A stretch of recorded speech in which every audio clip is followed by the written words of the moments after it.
Hello everybody, this is Poonam Malviya and today's topic is earthquake and related concepts.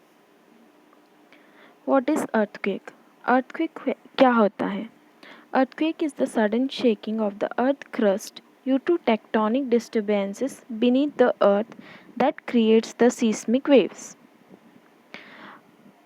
जब भी अर्थ में tectonic disturbances create होते हैं, जैसे कि हम पता है कि अर्थ के नीचे कुछ प्लेटें होती हैं जिसमें डिस्टर्बेंसेस क्रिएट होने के कारण अर्थ की सरफेस पर सडन शेकिंग होती है या कंपन होता है।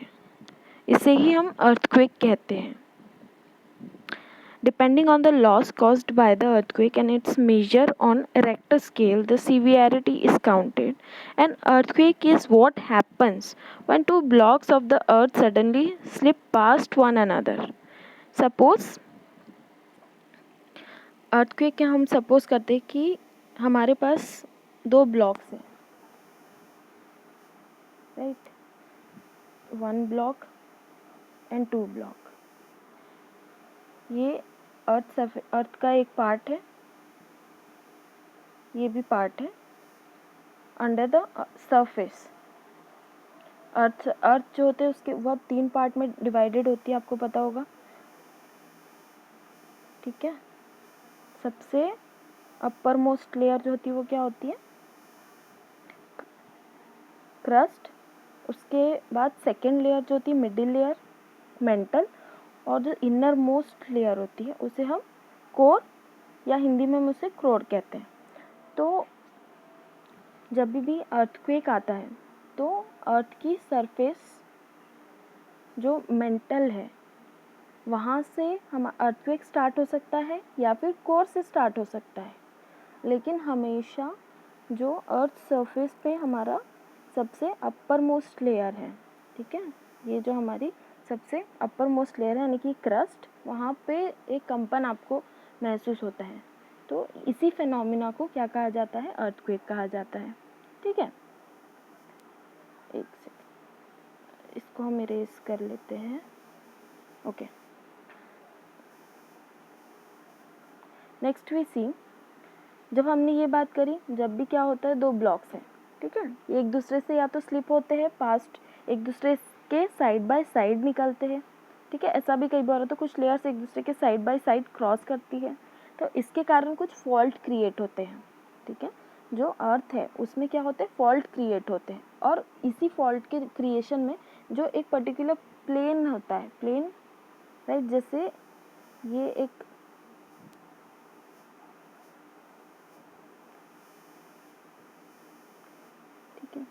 ये दो ब्लॉक्स हैं, ठीक है।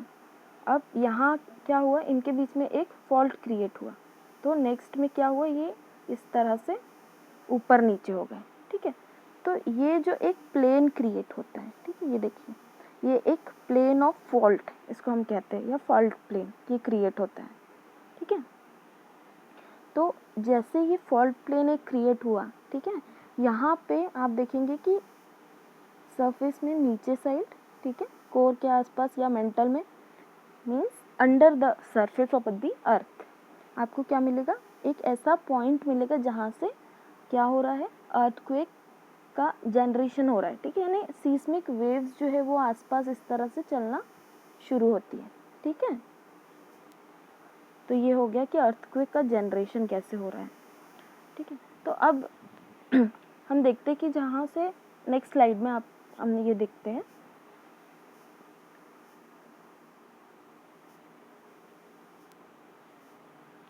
देखिए ये क्या है?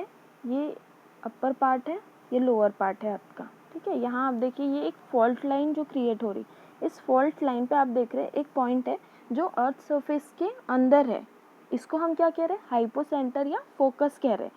तो ये जो फोकस या हाइपोसेंटर, यही वो पॉइंट है जहाँ अर्थक्वेक जनरेट हुआ है, ठीक है। और इसी के आसपास यहाँ से हम देखते हैं कि जो सीस्मिक वेव्स है ना, जो सीस्मिक वेव्स होगी वो इसके आसपास ऐसे इस तरह से प्रोपेगेट हो रही होगी, ठीक है। और वो पार्ट अर्थ सरफेस के जस्ट ऊपर जो हाइपोसेंटर या फोकस है उसके जस्ट अबव जो अर्थ सरफेस पे पॉइंट होता है, ठीक है, वो क्या कहलाता है, एपिसेंटर। मतलब हम ये कह सकते हैं कि जो सरफेस ऑफ द अर्थ है वहाँ वो पॉइंट जहाँ हम सबसे पहले अर्थक्वेक को एक्सपीरियंस करते हैं उसको हम क्या बोलेंगे, एपिसेंटर। बट जहाँ पे अर्थक्वेक जनरेट होता है या ओरिजिनेट होता है वो पॉइंट क्या हो गया, बीनीथ द अर्थ, और वो उसे हम क्या कहते हैं, या तो हाइपोसेंटर या हम क्या कहते हैं उसको फोकस कहते हैं, ठीक है। अभी देखिए हम क्या बात कर रहे हैं, ये हमने देख लिया कि हाइपोसेंटर एपिसेंटर क्या है, ठीक है। अब एक पॉइंट इसमें और ऐड करते हैं कि अर्थक्वेक जो है इसे हम मेजर कैसे करते हैं, रिक्टर स्केल। अभी देखिए यहाँ पे कई बार कंफ्यूजन होता है कि सीस्मोग्राफ से हम मेजर करते हैं या रिक्टर स्केल से हम मेजर करते हैं अर्थक्वेक को, राइट। तो ये क्लियर मैं करती हूँ कि जो सीस्मोग्राफ होता है, ठीक है, जब हमने देखा यहाँ पे, ये देखिए ये जो वेव्स आपको दिख रही है ना, जो फोकस के आसपास क्रिएट हो रही है, जो कि कहाँ तक जाएगी, अंडर द अर्थ क्रिएट हुई है, और ये आपको कहाँ तक मिलेगी, ऊपर तक जाते हुए ये आपका अर्थ सरफेस तक जाएगी, ठीक है। इसको आगे हम देखेंगे कि कैसे इसमें डिवीजन होता है, अलग अलग सीस्मिक वेव्स होती है। बट ये जो सीस्मिक वेव्स है, राइट, इसको जो रिकॉर्ड करता है वो इंस्ट्रूमेंट पर्टिकुलर कहलाता है सीस्मोग्राफ, ठीक है। इसको जो रिकॉर्ड करता है, ये सीस्मिक वेव्स को जो रिकॉर्ड करता है वो इंस्ट्रूमेंट सीस्मोग्राफ कहलाता है। लेकिन जो इंटेंसिटी ऑफ द अर्थक्वेक है उसको हम कैसे मेजर करते हैं, रिक्टर स्केल से, ठीक है। तो जो मैग्नीट्यूड पता चलता है कि अर्थक्वेक के मैग्नीट्यूड कैसा है, मतलब वो बहुत ज़्यादा सीवियर है या उसकी इंटेंसिटी कम है। तो जैसे अभी हम देखते हैं, कभी कुछ दिन पहले दिल्ली में एक अर्थक्वेक एक्सपीरियंस हुआ था अराउंड 6 जून, राइट। उसमें क्या हुआ था, कुछ देर के लिए लोगों को एहसास हुआ कि कुछ तो हुआ है, shaking of the earth suddenly, और वो फ्यू सेकेंड्स का था कुछ जगह पे, कुछ जगह कुछ 1 मिनट का। तो इस तरह के जो छोटे छोटे शॉक्स होते हैं, ठीक है, वो बहुत ज़्यादा सीवियर कैटेगरी में नहीं आते, जिसमें कोई लाइफ का या किसी तरह की प्रॉपर्टी लॉस नहीं होता है, बस एक तरह से ये एक्सपीरियंस छोटा सा होता है, ठीक है। तो वो बहुत कम इंटेंसिटी का होता है, जैसे 1 इंटेंसिटी, 2 इंटेंसिटी, 1 से लेकर 10 तक की एक रिक्टर स्केल होती है जिसके थ्रू अर्थक्वेक की इंटेंसिटी मेजर की जाती है, ठीक है।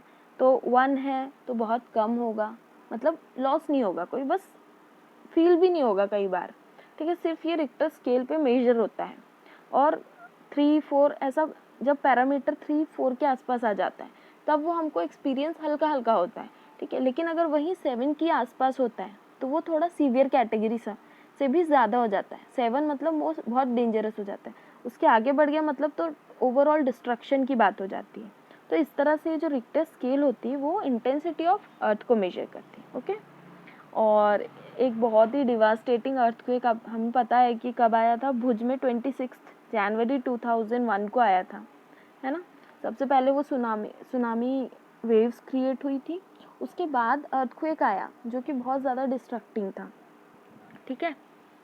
तो ये एक एग्जाम्पल हो गया।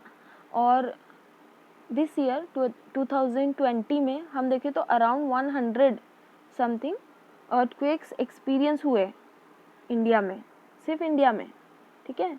लगभग 100 के बराबर अर्थक्वेक्स एक्सपीरियंस हुए हैं, लेकिन उनकी इंटेंसिटी बहुत ज़्यादा नहीं थी इन द सेंस कि कुछ ऐसे थे जो बहुत ही लो स्केल पे थे, जो नॉर्मली हमें फील भी नहीं होते उस तरह के। लेकिन बहुत सारे अर्थक्वेक्स इस साल ऑकर हुए हैं, ठीक है।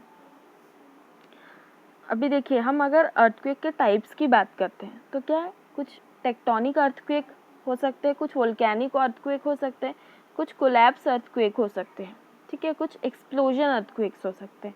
अभी डिफरेंस क्या है, देखो जो टेक्टोनिक अर्थक्वेक होते हैं, राइट, टेक्टोनिक अर्थक्वेक में क्या होता है, जैसे अभी हमने बात की थी कि जब जो प्लेट्स होती है अर्थ सरफेस के नीचे, ठीक है, वो प्लेटें मूवमेंट करती होती है कंटिन्यूसली, तो उनमें क्या होता है, उनमें किसी ना किसी तरह का फॉल्ट क्रिएट होता है जिसके कारण टेक्टोनिक डिस्टर्बेंसेस क्रिएट होते हैं, और तब जो अर्थक्वेक एक्सपीरियंस होता है वो टेक्टोनिक अर्थक्वेक है, ठीक है। वोल्केनिक अर्थक्वेक मीन्स जब किसी भी तरह का वोल्केनिक इरप्शन होता है, वोल्केनो भी एक तरह की फिजिकल एक्टिविटी होती है और एक तरह का डिज़ास्टर होता है। जैसे कि हम देखते हैं क्या, हम अर्थक्वेक पढ़ रहे हैं, उस तरह से वोल्केनो भी एक फिनोमिना होता है। ठीक है, इसको भी हम लेटर क्लासेस में देखेंगे, बट अभी के लिए इतना देख लेते हैं, जान लेते हैं कि जब भी कोई भी सरफेस है उसके नीचे कोई भी लिक्विड मटेरियल हो, ठीक है, वो लिक्विड मटेरियल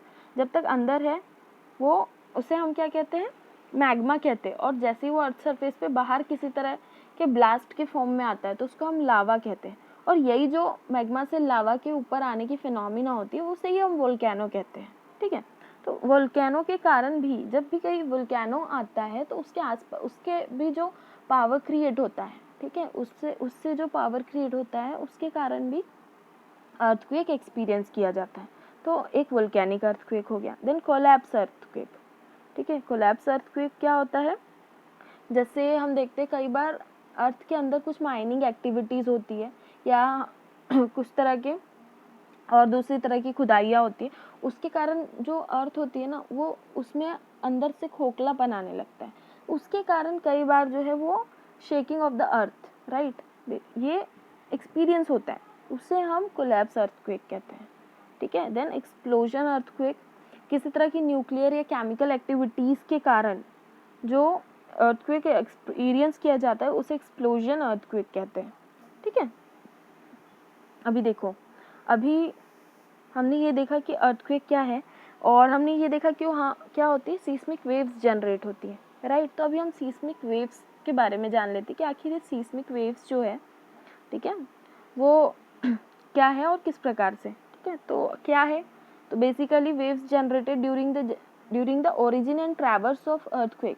जब अर्थक्वेक ओरिजिन होता है, अर्थक्वेक क्या होता है, डिस्ट्रीब्यूशन होता है अर्थक्वेक का, वो जो वेव्स होती है वहाँ पे जो जनरेट हो रही होती है वो क्या है, बेसिकली सीस्मिक वेव्स है। ठीक है, क्या है सीस्मिक वेव, एक तरह का एनर्जी है जो वेव फॉर्म में ट्रैवर्स कर रही है ड्यूरिंग द अर्थक्वेक, राइट। तो ये जो सीस्मिक वेव्स होती है इसी को हम सीस्मोग्राफ से रिकॉर्ड करते हैं। ओके, और जो सीस्मिक वेव्स है वो 2 टाइप्स की होती है। कौन कौन सी, first is body waves and second is surface waves.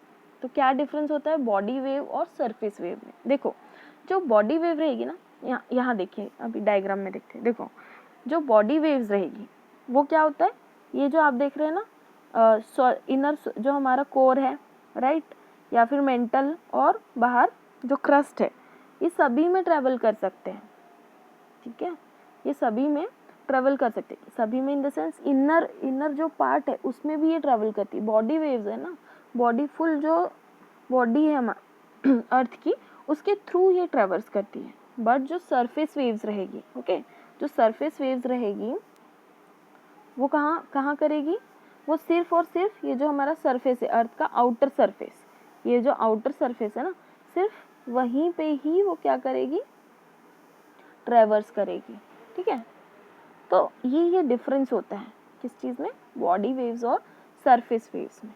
ठीक है, अब टाइप्स देखिए अगर हम, तो बॉडी वेव्स जो होती है वो भी 2 टाइप्स की होती है और सरफेस वेव्स भी, राइट।